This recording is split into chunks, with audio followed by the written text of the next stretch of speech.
Depuis le 11 septembre 2001, on reparle beaucoup plus du rôle des services de renseignement dans la lutte contre le terrorisme. Et puis on s'aperçoit qu'il y a une confusion complète qui est faite sur un certain nombre de termes. Le renseignement et l'espionnage notamment. Et ça traduit la méconnaissance et les confusions qui existent à la fois dans le monde politique et dans le monde journalistique sur les métiers du renseignement. Quand on fait de la recherche d'informations, il y a 3 niveaux. Il y a l'information qu'on peut obtenir de manière légale et éthique. On pourrait dire que c'est de la documentation, de la veille, du journalisme.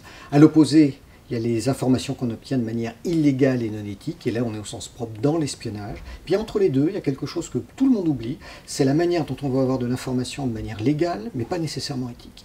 Et ce domaine-là, c'est l'investigation, ça peut être toutes les recherches d'informations qui ne se font pas en transgressant la loi et qui représentent une partie essentielle du renseignement. Il y a un critère essentiel qu'on va utiliser, c'est le code pénal du pays dans lequel on se trouve. Le code pénal régit de manière extrêmement stricte ce qui est légal ou illégal.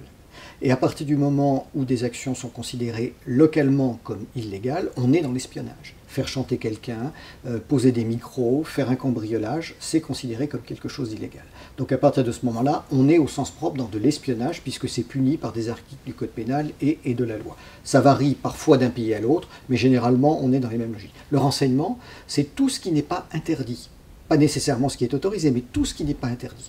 Donc, créer une fausse histoire, mentir, aborder quelqu'un sous un faux prétexte, tant qu'au sens juridique du terme, il n'y a pas d'action illégale, on est encore dans le renseignement et pas dans l'espionnage.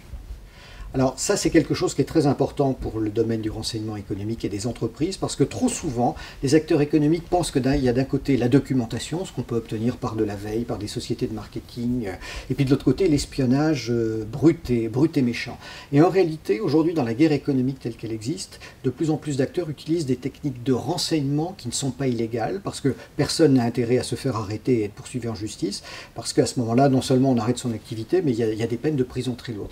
Donc les entreprises ont trop souvent tendance à se protéger de l'espionnage et pas suffisamment du renseignement.